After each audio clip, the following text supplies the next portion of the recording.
Vamos a abrir nuestra Biblia en Marcos capítulo 11, por favor. La semana pasada estuvimos platicando de qué pasó ese domingo, el domingo de Ramos, y vimos que la gente estaba súper entusiasmada, gritando, Hosana, Hosana, bendito el que viene en el nombre del Señor, ¿no? Vivimos todo ese rollo y nos dimos cuenta que la gente realmente estaba esperando a un hijo de David, a alguien que igual que David se levantara en armas y pudiera librar a su pueblo, ¿no? Al pueblo de sus enemigos.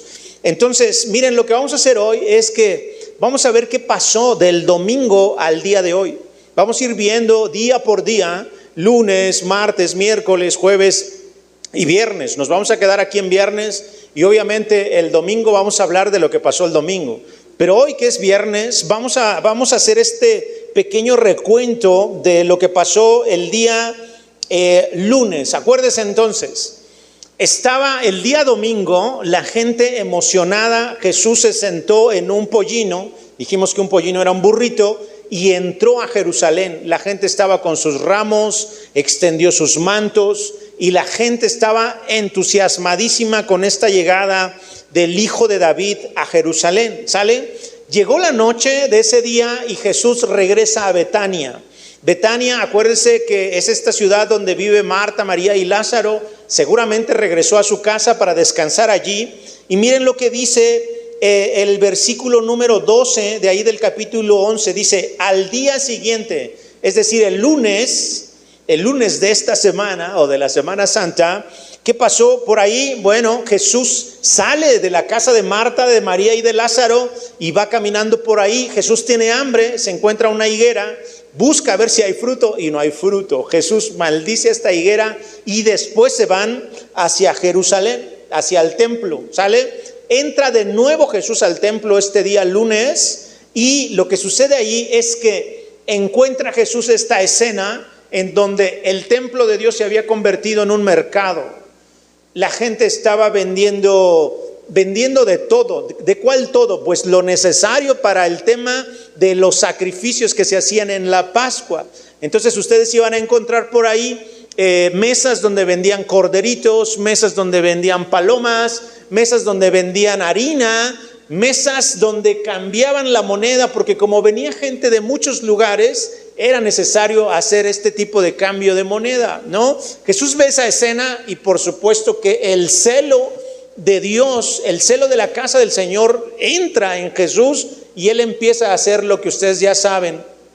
Esto que le llaman la purificación del templo, en donde Jesús empieza a voltear las mesas, a correr a la gente y les dice en el versículo 17, no está escrito, mi casa será llamada casa de oración para todas las naciones, mas ustedes la han hecho cueva de ladrones. Esto lo leemos y lo platicamos en unos minutos, pero realmente sucedió durante todo el día, porque aparte de que Jesús voltea las mesas, aparte Él se queda en la entrada del templo negándole el acceso a la gente que quería hacer negocio ahí adentro.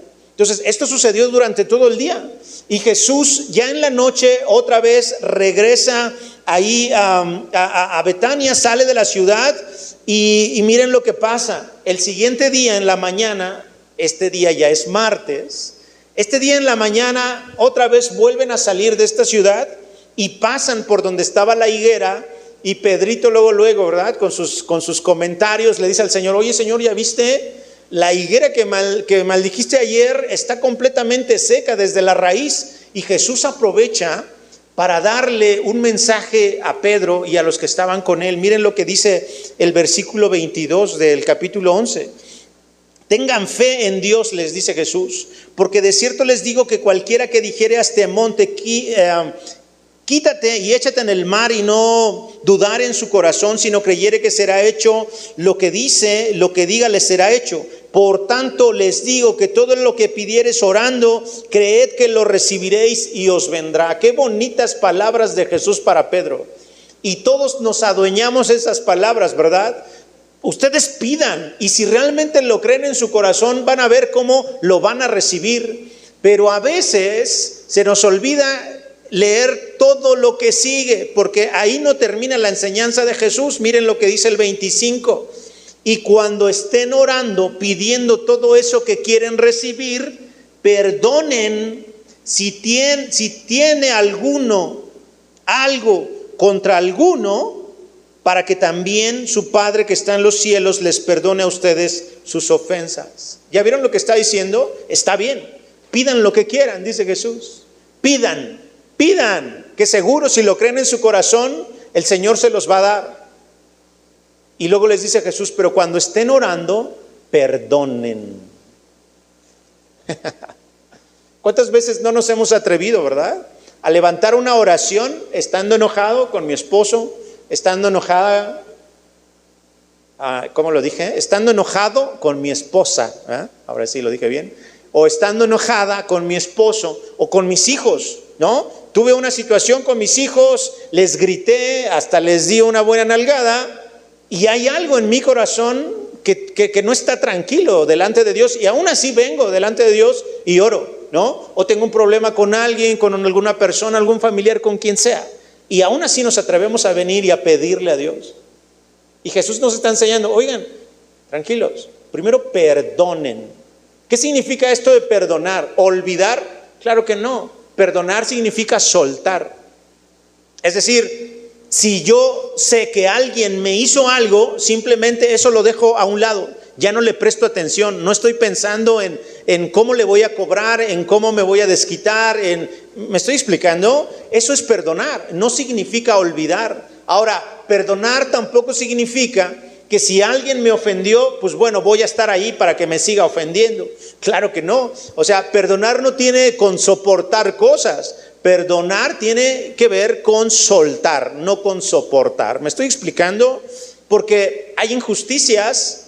La gente a veces se aprovecha de que nosotros traemos esta enseñanza de perdonar para entonces estar ahí y dándole y duro y duro. Y no que eres cristiana, no que eres hija de Dios, ¿de qué te sirve ir al templo si mira cómo eres? ¿No se les suena eso? ¿Nunca se los han dicho? Suena mucho todas esas cosas. Y Jesús le da una enseñanza. Y es que miren, Jesús, o bueno, más bien Marcos, el Evangelio de Marcos, 11 capítulos, 10 capítulos los usa para relatarnos 3 años del ministerio de Jesús. Y luego el resto de capítulos del 11 hasta el 16 creo que acaba Marcos. Es decir, casi la mitad del Evangelio lo ocupa para platicarnos lo que sucedió en una semana. ¿Me estoy explicando? 10 capítulos para explicar 3 años y 6 capítulos, casi 7, para explicarnos una semana de lo que vivió Jesús. En esa semana Jesús enseñó muchísimas cosas, muchísimas cosas. Entonces Jesús le enseña esto a Pedro acerca de orar y perdonar mientras oras. Y sucedieron muchas cosas. Miren, en el capítulo número 12 Jesús les empieza a enseñar. Jesús sigue ahí en el templo, Estamos en el martes. Estamos en el martes y Jesús, insisto, les está enseñando y les empieza a hablar por parábolas, les empieza a hablar de la parábola esta del labrador malvado, en donde Jesús les hace ver a los fariseos que ellos están asesinando al hijo del dueño de esta viña. Jesús está, insisto, enseñando muchísimas cosas en estos textos.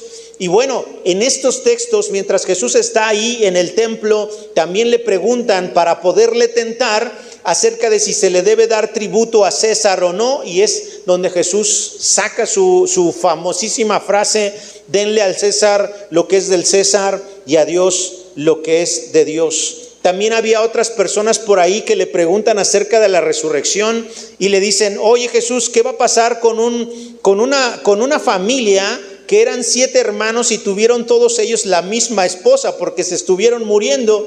¿Ella de quién va a ser esposa al final en aquel día? Y Jesús les dice: ustedes no están entendiendo de qué se trata el reino de Dios. Pero miren, quiero que veamos algo ahí en el versículo 26 del capítulo 12. Acuérdense que estamos en el día martes, Jesús les está enseñando ahí en el templo. Estamos en el día martes, versículo 26 del capítulo 12. Pero respecto a que los muertos resucitan, ¿no han leído en el libro de Moisés cómo le habló Dios en la zarza diciendo: yo soy el Dios de Abraham, el Dios de Isaac y el Dios de Jacob? Dios no es Dios de muertos, sino Dios de vivos. así que vosotros mucho erráis. Fíjese en esa frase, porque Abraham, Isaac y Jacob, claro que están muertos cuando Dios se le aparece a Moisés en la zarza. Hace muchísimos años que ellos murieron, pero cuando Dios se presenta con Moisés, le dice a Moisés: yo soy el Dios de Abraham, de Isaac y de Jacob. No le dice: yo fui el Dios de Abraham, de Isaac y de Jacob. Le dice: yo soy. ¿De qué está hablando ahí Dios? ¿O qué le está tratando de decir a esta persona? Pues le está diciendo que Moisés, Abraham y Jacob siguen vivos, aunque habían muerto hace tiempo. Esto es parte de lo que hemos estado aprendiendo aquí en la congregación, de que aun cuando este cuerpo físico, este cuerpo muera, nuestro espíritu vive y vive en él. Entonces, si nosotros tenemos a alguien, a un familiar que ha muerto, físicamente murió, pero realmente está vivo en la presencia de Dios. Nuestro pastor, Lalito, todas estas personas que se nos han adelantado, realmente murieron físicamente, pero siguen vivos, realmente vivos, porque esa es la vida verdadera, la vida eterna, en la que debemos estar ocupados. Entonces, está muy interesante. Jesús está enseñando todas estas cosas. Jesús predice la destrucción del templo. Jesús, ese día en la noche, ese martes, salen de ahí del templo de Jerusalén y dice la Biblia que ahí en el capítulo 13, en el versículo 3, dice que se sentó en el monte de los olivos frente al templo, y Pedro, Jacobo, Juan y Andrés le preguntaron aparte: ¿cuándo serán todas estas cosas? ¿Y qué señal habrá cuando todas estas cosas hayan de cumplirse? Y Jesús le empieza a explicar. Pero no sé, a mí me gustaría que se imaginara esa escena, porque está el templo y se salen del templo Jesús y sus discípulos, y ya estando en un monte, allí se sientan, y estos discípulos que siempre estaban muy pegados a Jesús le preguntan: oye, ¿cuándo va a ser el tiempo del fin?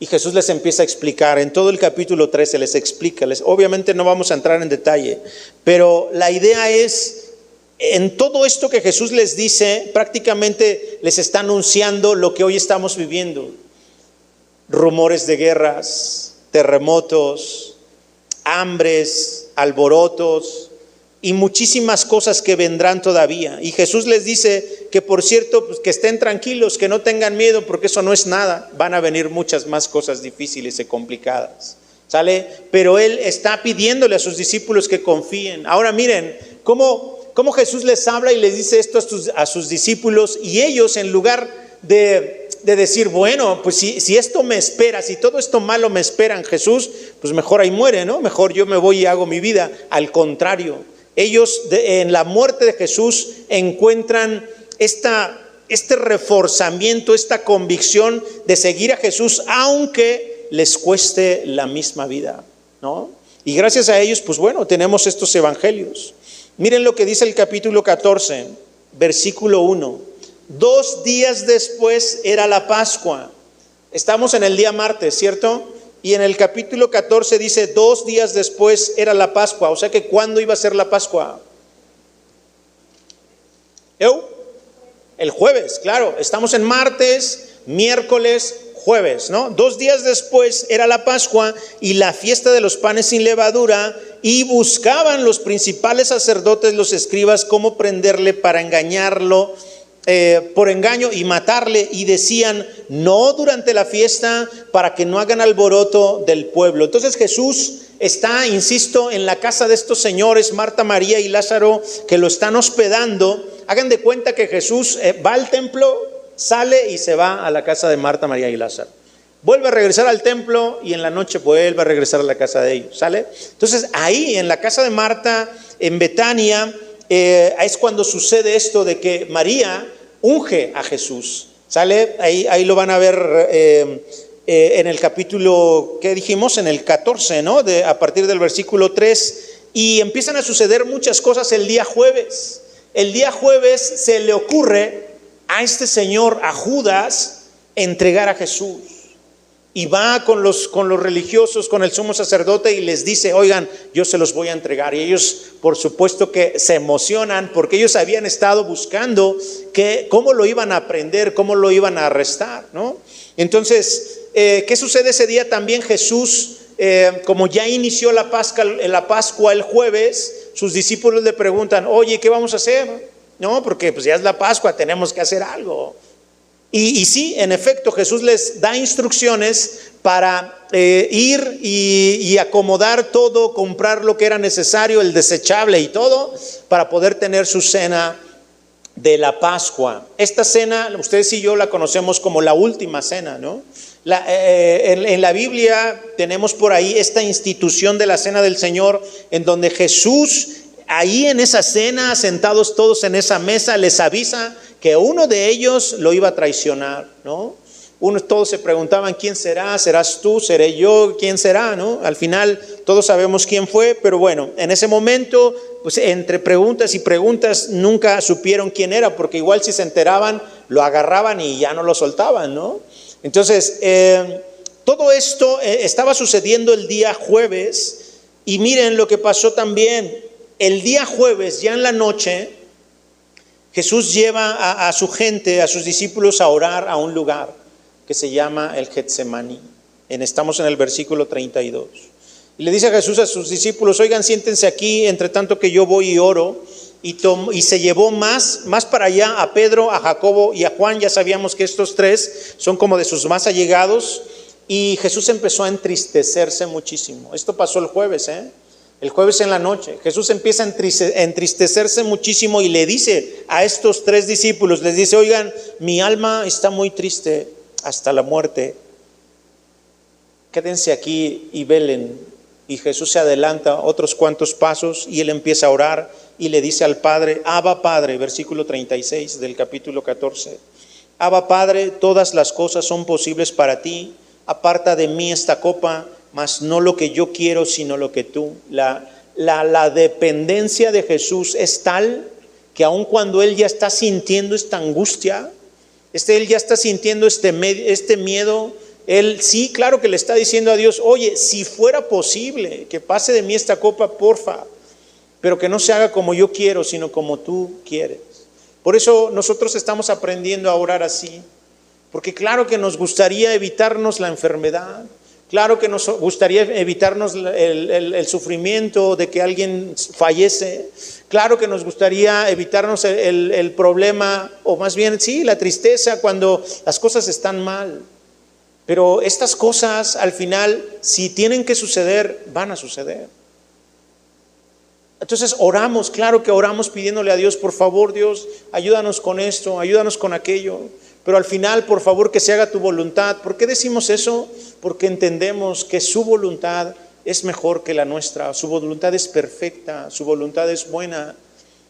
Su voluntad va mucho más allá de lo que nosotros podamos entender. A veces nosotros le queremos decir a Dios cómo hacer las cosas, ¿verdad? Porque le decimos, por favor que suceda esto, por favor que sea librado de esto, por favor que suceda esto y aquello. Pero al final Dios nos muestra que lo que está sucediendo, Él lo está permitiendo por alguna razón y con algún propósito.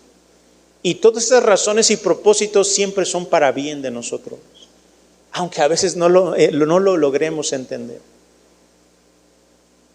Jesús está ahí en el Getsemaní, ora al Señor. Esto es en la noche. Y mientras Jesús está orando, le dice a sus discípulos, los ve que se quedaron dormidísimos. Y les dice, oigan, pues ya me di cuenta que ni siquiera pudieron velar y orar conmigo una hora. Y mientras Jesús decía esto, a lo lejos se veían luces de antorchas de mucha gente que venía por él, con palos, con piedras, con todo lo que fuera necesario, e iban guiados por este Judas que lo iba a traicionar. Ese mismo jueves en la noche esto sucedió, y en el versículo 43 dice que vino Judas, que era uno de los 12, y con él mucha gente con espadas y palos, y parte de los principales sacerdotes y de los escribas y de los ancianos. Y el que le entregaba les había dado señal diciendo: al que yo besare, a ese prendedle y llevadle con seguridad. Entonces Judas se acerca. Esto ustedes se lo saben, el famoso beso de Judas, que es esta traición, ¿no? Incluso el día de hoy lo usamos como una frase para hablar de alguien que traiciona a alguien. Entonces se acerca Judas con Jesús y, ay Dios mío, es que yo no sé cómo se atrevió a acercarse con Jesús y todavía decirle maestro, maestro, y besarlo. Entonces obviamente lo prendieron y demás, sucedieron ahí varias cosas. Miren, el 51 es algo curioso, por si por ahí alguien se los comenta, pero cierto joven le seguía, dice ahí. Cuando ya se llevaban a Jesús preso, los discípulos huyeron, pero cierto joven le seguía, cubierto el cuerpo con una sábana. ¿Y qué pasó? Lo agarraron, lo prendieron, mas él, dejando la sábana, huyó desnudo. Es un dato curioso del Evangelio de Marcos, nadie más lo cuenta, porque seguramente este joven que estaba ahí es el mismo Marcos, que no es discípulo, que no es apóstol, pero siempre estuvo muy cerca de Jesús.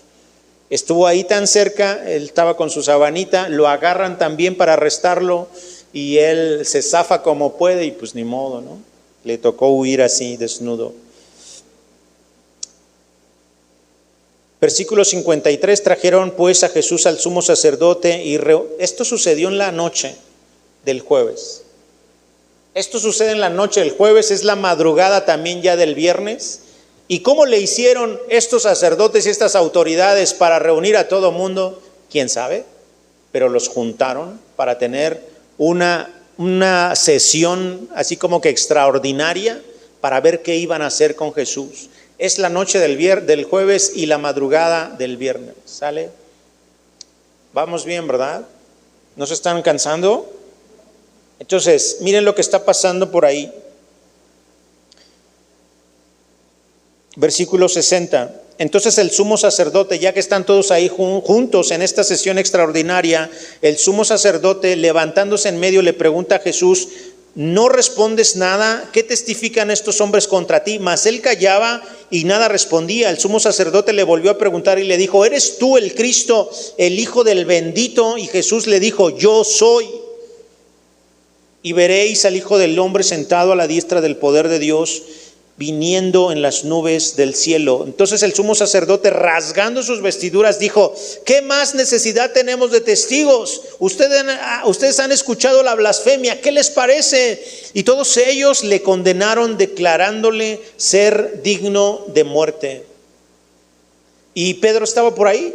Pedro logró entrar hasta el patio donde estaban haciendo este concilio, esta reunión extraordinaria, y Pedro se da cuenta de todo lo que está sucediendo y descubren que Pedro es uno de los que sigue a Jesús, y entonces ahí es cuando Pedro niega a Jesús 3 veces. El apóstol Pedro. Ellos, Pedro y los 12, todavía no saben quién es este Señor al que están siguiendo. Todavía no lo conocen. Lo han visto hacer obras maravillosas, han visto que el mar, que las olas le obedecen, pero todavía ellos no entienden quién es Jesús. Todavía no entienden. Por eso Pedro negó a su maestro, y no lo negó una vez, lo negó 3 veces. Después de que Jesús resucita, Pedro no se vuelve a atrever a negarlo. Al contrario, él predica de Jesús hasta el último de sus días. Pedro también es arrestado y sentenciado a muerte. Y ahí ya no negó a Jesús, al contrario. Lo iban a crucificar y pidió que por favor no lo crucificaran igual que su maestro, que él no era digno de morir igual que Jesús. Y dice la tradición que entonces lo crucificaron, pero de cabeza. Entonces, es la resurrección de Jesús la que trae una convicción en todos estos discípulos. Pero miren, entonces, ¿qué pasó el viernes?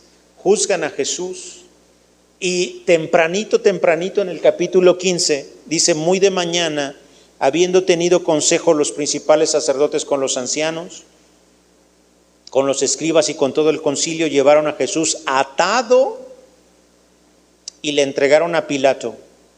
Pilato le preguntó: ¿eres tú el rey de los judíos? Respondiendo él le dijo: tú lo dices. Y los principales sacerdotes le acusaban mucho. Otra vez le preguntó Pilato diciendo: ¿nada respondes? Mira de cuántas cosas te acusan.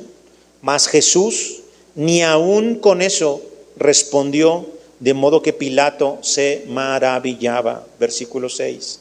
Ahora bien, en el día de la fiesta le soltaba un preso, cualquiera que pidiesen. Y había uno que se llamaba Barrabás, preso con sus compañeros de motín, que habían cometido homicidio en una revuelta. Y viniendo la multitud comenzó a pedir que hiciese como siempre les había hecho. Y Pilato le respondió diciendo: ¿quieren que les suelte al rey de los judíos? Porque conocía que por envidia le habían entregado los principales sacerdotes. Mas los principales sacerdotes incitaron a la multitud para que le soltase más bien a Barrabás. Respondiendo Pilato les dijo otra vez: ¿qué pues queréis que haga del que llamáis rey de los judíos? Y ellos volvieron a dar voces: crucifícale.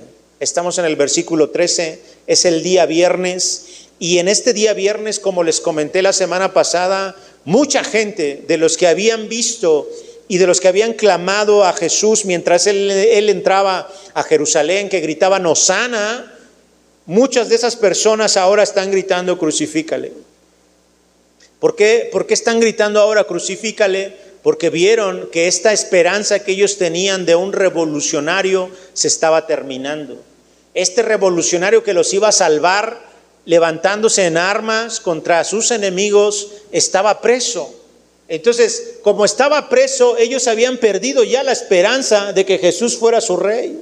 ¿Me estoy explicando? Entonces lo ven preso, lo ven atado, lo ven ante Poncio Pilato y dicen: ¿cómo nos va a rescatar este? ¿Cómo nos va a salvar este? Y entonces esa emoción que traían de Hosana, hoy viernes, se convierte en un crucifíquenle. Crucifíquenle porque sí, muy poderoso, resucitó a Lázaro, sanó a muchos enfermos, hizo maravillas, pero mírenlo, está arrestado, atado de las manos. Este Señor no nos puede salvar. Crucifíquenlo. Versículo 15. Y Pilato, queriendo satisfacer al pueblo, acuérdense que es viernes en la mañana, viernes en la mañana, todo esto está sucediendo el viernes en la mañana. Y Pilato, queriendo satisfacer al pueblo, le soltó a Barrabás y entregó a Jesús después de azotarle para que fuese crucificado. Entonces los soldados le llevaron dentro del atrio, esto es, al pretorio, y convocaron a toda la compañía. Miren lo que está diciendo, el versículo 16 otra vez. Entonces los soldados le llevaron dentro del atrio, esto es, al pretorio, y convocaron a toda la compañía de soldados. A toda la compañía de soldados. Versículo 17, y le vistieron de púrpura y poniéndole una corona tejida de espinas, comenzaron luego a saludarle: salve, rey de los judíos. Obviamente esto que están haciendo es una burla. Se están burlando de Jesús, se están burlando de este que muchos lo proclamaban como el rey.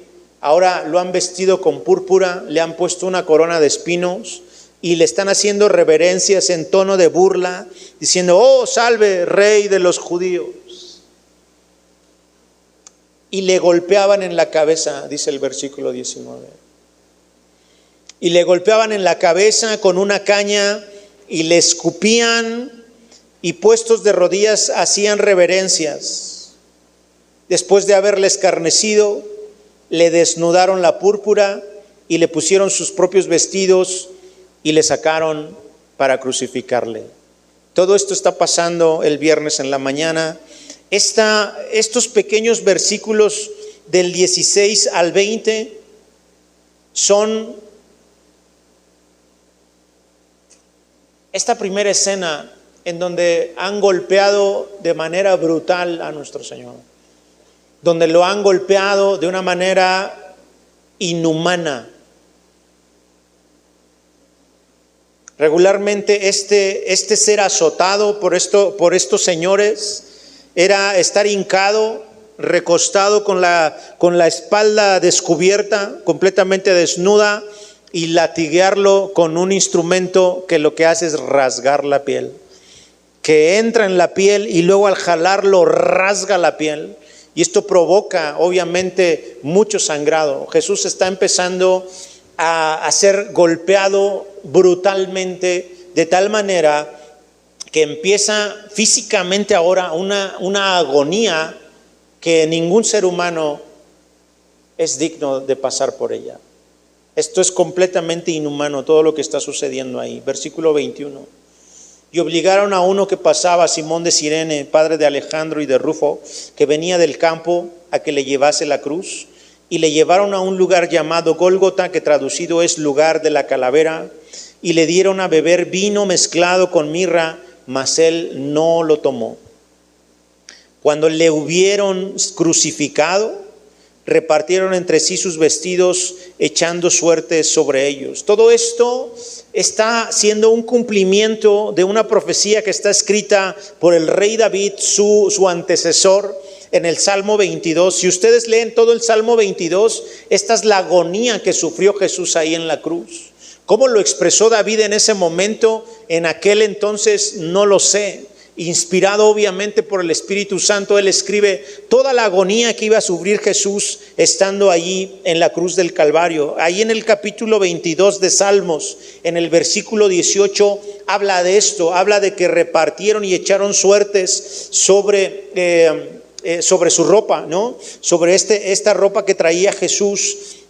Y no sé si ustedes puedan ver la escena, porque Jesús ya está en esa cruz, ya está crucificado, y los soldados están completamente indiferentes, burlándose y haciendo escarnio de lo que está sucediendo, y en lugar de tener un poquito de misericordia de Jesús, lo que están haciendo es jugar a las suertes ahí abajo de la cruz, repartiendo estas ropas que él traía.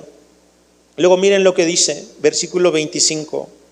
Era la hora tercera cuando le crucificaron. Ya nos da un poquito de detalle Marcos a qué hora crucificaron a Jesús.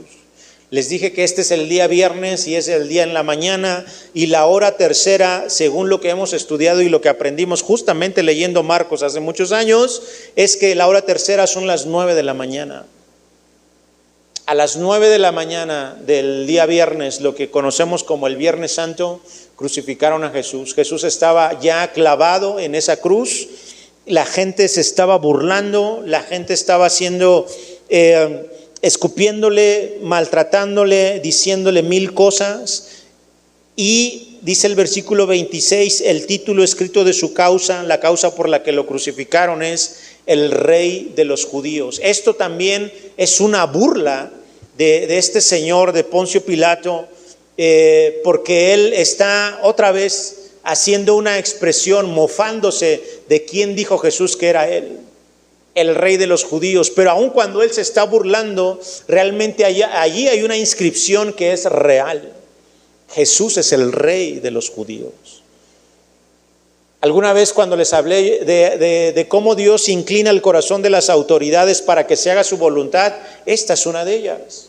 Poncio Pilato piensa que se está burlando, pero realmente hay una insignia, hay una frase ahí que está escrita para la eternidad y para la historia incluso de la humanidad, porque el día de hoy, cuando ustedes ven una cruz y ven las siglas arriba que dice INRI, algo así, ustedes saben que significa el Rey de los Judíos, porque eso es lo que es Jesús, el Rey de los Judíos. Aunque era una frase de burla, realmente había mucha profundidad en esa frase y mucha verdad en esa frase. Versículo 27, crucificaron también con él a 2 ladrones, uno a su derecha y uno a su izquierda, y se cumplió la escritura que dice, y fue contado con los inicuos. Esto lo podemos ver, también es una profecía de Isaías 53, capítulo 12, y es también lo que yo les dije la semana pasada. O sea, no va a pasar ni una coma ni un acento de todo lo que se dijo y todo lo que se profetizó en el Antiguo Testamento que no se cumpla. Todo se está cumpliendo, todo, incluso esto de que iban a echar suerte sobre sus ropas, esto de que iba a ser crucificado junto con estos ladrones. Fue contado con los inicuos, dice ahí. Hay una escena que Marcos no nos platica, pero que Lucas sí lo platica en el capítulo 23, en donde uno de estos señores que están siendo crucificados con Jesús le empieza a decir: oye, si eres el Hijo de Dios, ¿por qué no bajas de esa cruz? Y le empieza a decir estas cosas que la mayoría las pensaba, por supuesto que sí. Y el otro ladrón, porque la Biblia no nos da mucho detalle de estas personas, el otro ladrón le dice: oye, ¿qué te pasa? Nosotros estamos aquí por lo que hicimos, pero él no ha hecho nada para merecer lo que le están haciendo.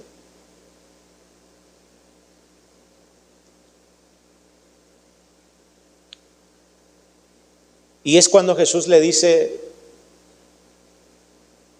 de cierto te digo que hoy estarás conmigo en el paraíso, le dice a este ladrón. ¿Se acuerdan de esa frase? Esa frase nos enseña muchísimo. Jesús está en la cruz y aún estando en la cruz nos sigue enseñando tantas cosas. Antes de decir esta frase, Jesús veía a todos los que se estaban burlando de él y dijo: Padre, perdónalos porque no saben lo que hacen. Lo mismo que le enseñó a Pedro y a sus discípulos de perdonar, él lo está haciendo en la cruz. Lo está haciendo en medio del sufrimiento, en medio del dolor, en medio de la agonía, en medio de esta angustia que él está pasando al estar ahí en la cruz.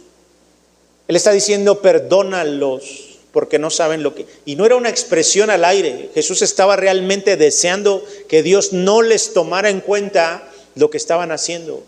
Porque lo que hizo Jesús justamente esta es una expresión de amor, en la que si Jesús en lugar de decir perdónalos, él hubiera dicho que descienda fuego del cielo y los consuma, pues entonces esta predicación de amor que Jesús había venido predicando durante todo su ministerio, pues hubiera sido toda una farsa. Pero Jesús está enseñándole a sus discípulos que todo lo que él les enseñó no era simplemente una enseñanza, era una forma de vivir. Porque no se trata de decir: tengo que perdonar a mis enemigos, tengo que orar por ellos. Se trata de hacerlo y de realmente sentirlo sinceramente en el corazón. De cierto te digo, le dijo a este ladrón, que hoy estarás conmigo en el paraíso. Y eso nos habla de muchas cosas. Si ustedes fueran los encargados de recibir a la gente en el cielo, seguramente a este ladrón me lo regresan.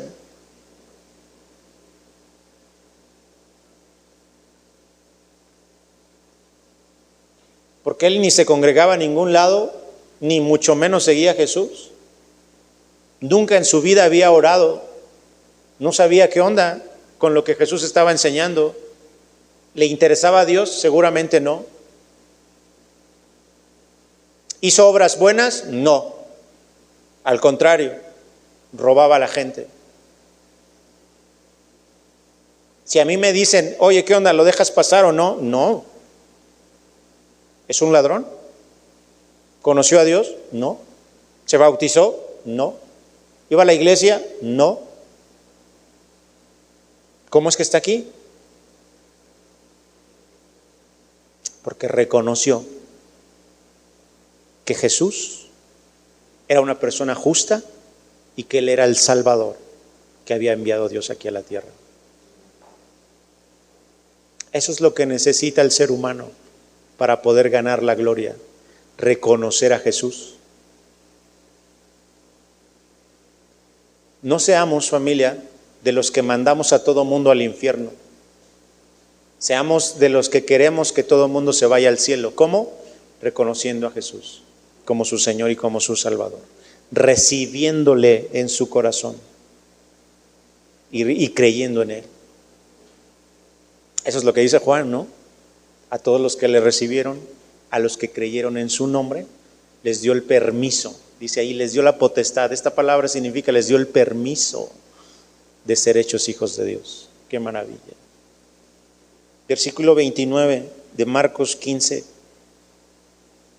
Y los que pasaban le injuriaban, meneando la cabeza y diciendo: va, tú que derribas el templo de Dios y en 3 días lo reedificas, sálvate a ti mismo y desciende de la cruz.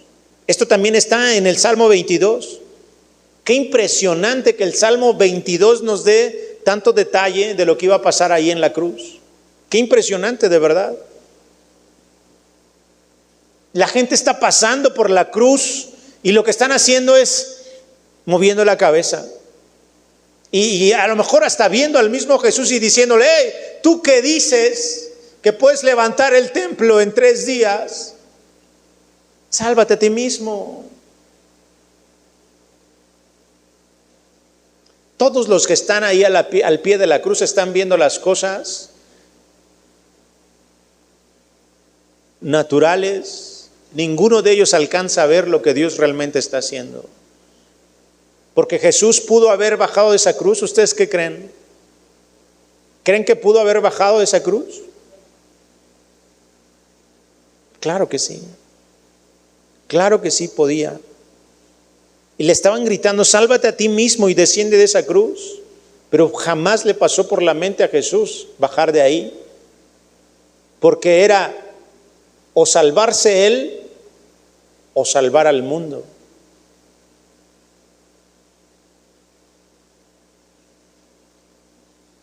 Versículo 31, de esta manera también los principales sacerdotes, escarneciéndose, decían unos a otros con los escribas: oye, ya ven la murmuración acá abajo, entre ellos están diciendo: oye, a otro salvó, a sí mismo no se puede salvar. El Cristo, Rey de Israel, desciende ahora de la cruz para que veamos y creamos. Esto es supernatural en los seres humanos, ¿eh? Le pedimos a Dios que haga algo para que entonces podamos creer en Él. Si desciendes de esa cruz, de verdad, creemos en ti. Pero si desciendes, porque, indefenso ahí en la cruz, ¿cómo los iba a salvar? Si está muriendo, si lo están asesinando en esa cruz, ¿cómo se iba a convertir él en el salvador de este pueblo judío? ¿Cómo se iba a convertir si ya estaba ahí condenado a muerte? Jesús pudo haber bajado, claro que sí, pero Jesús no bajó por 1000 razones, y la mayor de esas es que Él iba a entregar su vida y pagar un precio para que entonces nosotros no tuviéramos que recibir ese mismo castigo.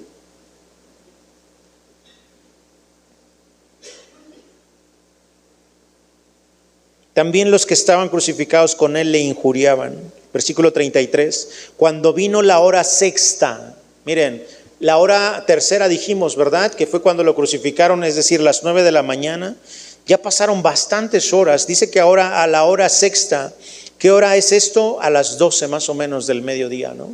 Al mediodía hubo tinieblas sobre la tierra hasta la hora 9, es decir, a las 3 de la tarde. Hasta las 3 de la tarde. Desde el mediodía hasta las 3 de la tarde hubo tinieblas. Hubo mucha neblina, y a la hora 9, en el 34 dice: Jesús clamó a gran voz diciendo: Eloi, Eloi, lama sabactani, que traducido es: Dios mío, ¿por qué me has desamparado? Esto también está en el Salmo 22. Proféticamente ya estaba ahí en el Salmo 22 esta expresión de Jesús diciéndole a Dios, con las pocas fuerzas que le quedaban y con el poco aliento que todavía le quedaba a Jesús ahí en la tierra, en la cruz, perdónenme: Eloi, Eloi, lama sabactani. Dios mío, ¿por qué me has desamparado? Y es que esta esta conexión que había de Jesús con Dios había sido interrumpida por el pecado, no el pecado de Jesús, porque Jesús no pecó, pero Él cargó con todos nuestros pecados. Y todos estos pecados, al final, lo que hicieron fue generar una separación entre Dios y el mismo Jesús. Por eso le grita así, Jesús le exclama, a gran voz le dice: ¿por qué me has desamparado? Y le dice: Dios mío, Dios mío. Y se dan cuenta cómo en la mayor parte del Evangelio Jesús casi siempre le ora a su Padre así: Padre, Padre nuestro. Cuando oréis, oren de esta manera, le enseñaba a sus discípulos. Y siempre oraba diciéndole Padre. Ahí en el Getsemaní, lo acabamos de leer, le dice Abba, papá, papi. Y aquí en esta expresión no le llama papá, le llama Dios.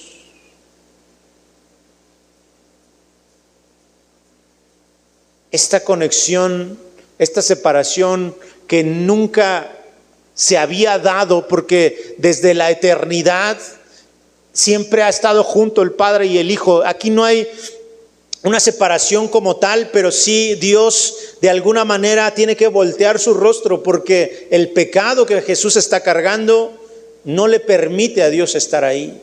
¿Me estoy explicando, familia? Acuérdense que el pecado, lo que significa,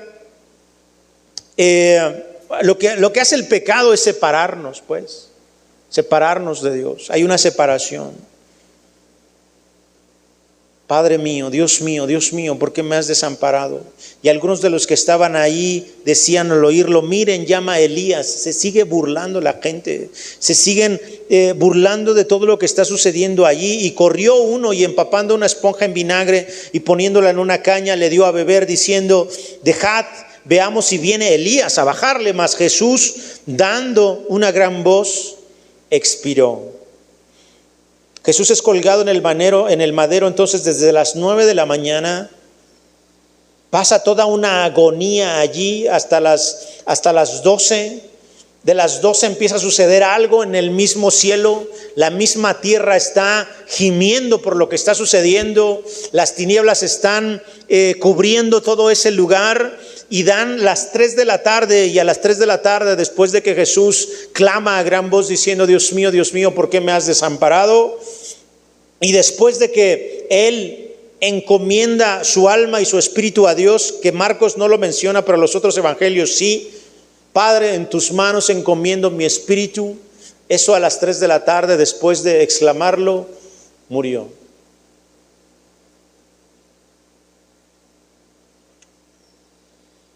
La golpiza que le dieron, las espinas, la corona de espinas clavada, los clavos en las manos, los clavos en los pies, provocaron que el cuerpo de Jesús no resistiera más y muriera. La agonía en la cruz fue de las más dolorosas y de las más difíciles que un ser humano puede experimentar. Porque no sé si a ustedes les ha pasado, alguno ha tenido ansiedad, que siente un dolor aquí en el pecho como si fuera algo muscular, pero realmente es esta ansiedad por alguna preocupación, por alguna inquietud. Jesús estaba lleno de eso: ansiedad, dolor. Él estaba sufriendo lo que ningún ser humano, insisto, merece sufrir ahí en la cruz del Calvario. Y jamás se rindió, jamás dijo ya no más, sino que Él llegó hasta el fin, hasta que expiró, dice ahí el versículo número 37. Al final, familia hermosa, miren lo que pasó enseguida, en el 38. Entonces el velo del templo se rasgó en dos, de arriba abajo. ¿Ya vieron? ¿Sí más o menos tienen idea de qué velo está hablando ahí? Sí, acuérdense, les voy a platicar rapidísimo. Acuérdense que en el Antiguo Testamento hay un tabernáculo donde se adora a Dios. Este tabernáculo principalmente tiene dos lugares: el lugar santo y el lugar santísimo, ¿sale? En el lugar santo se hacen continuamente actividades para honrar y para darle pues sí, para alabar a Dios, digámoslo de esa manera, pero en el lugar santísimo solamente se entra una vez al año y solamente entra el sumo sacerdote. ¿Me estoy explicando? Sí, ok. Pues el lugar santo del lugar santísimo lo divide un velo. ¿Sale? ¿Qué significa esto? ¿Por qué se partió el velo en ese entonces, en ese momento? Porque el sacrificio de Jesús lo que hace es darnos acceso directo a la presencia de Dios. Darnos acceso a Dios. ¿Qué significa eso? Que ya no necesitamos a nadie para podernos acercar a Dios. No necesitamos a un sacerdote o a un sumo sacerdote. Ahora Jesús es nuestro sumo sacerdote. Entonces, gracias a Jesús podemos acercarnos a Dios y orar y hablar con Él confiadamente. Hoy ustedes pueden orar aquí, pueden orar en su casa, pueden orar en su trabajo, pueden orar en donde estén, en su escuela, porque ya tienen acceso directo a eso. ¿Me estoy explicando? Antes no era así. La gente tenía que ir con el sacerdote y con el sumo sacerdote para que ahora ellos intercedieran con Dios. Pero hoy, gracias a Jesús, ya nosotros podemos acercarnos con toda libertad a su preciosa y a su bendita presencia. Y el centurión, versículo 39, ya vamos a terminar, que estaba frente a él viendo que después de clamar había expirado así, dijo: verdaderamente este hombre era hijo de Dios. También había algunas mujeres mirando de lejos, entre las cuales estaba María Magdalena, María la madre de Jacobo, el menor, y de José y Salomé, quienes cuando él estaba en Galilea le seguían y le servían, y otras muchas que habían subido con él a Jerusalén. Cuando llegó la noche, porque era la preparación, es decir, la víspera del día de reposo, Jesús de Arimatea, seguimos en viernes, cuando llegó la noche, José de Arimatea, miembro noble del concilio, que también esperaba el reino de Dios, vino y entró osadamente a Pilato y pidió el cuerpo de Jesús.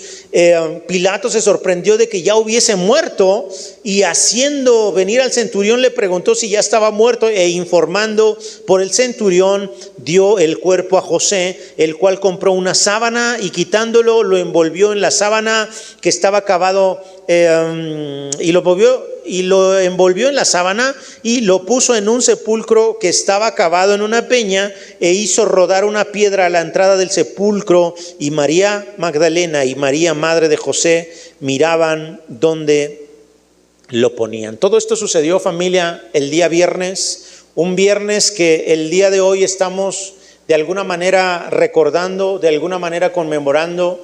Y yo les decía que al final estos días deben ser un pretexto para que nosotros hablemos de Jesús con toda libertad, porque la gente ahorita está abierta a escuchar de Jesús. Mucha gente no sabe estos detalles, incluso aunque en otras religiones hacen procesiones y demás, mucha gente no sabe la profundidad que esto significa y que esto implica. Y a veces nosotros, aunque leemos la Biblia, tampoco la conocemos. Entonces, tomemos estos días también, no religiosamente, sino más bien como un pretexto para empaparnos, para conocer un poquito más de Jesús. Aparte, nosotros, como hijos de Dios y como cristianos, estamos buscando y confiando en Jesús y leyendo de Jesús y aprendiendo de Jesús, no solo en la Semana Santa, sino todos los días de nuestra vida, porque cada día tenemos que recordar lo que Él hizo en esa cruz. Cada día tenemos que recordar eso que Él sufrió ahí en la cruz por amor a nosotros.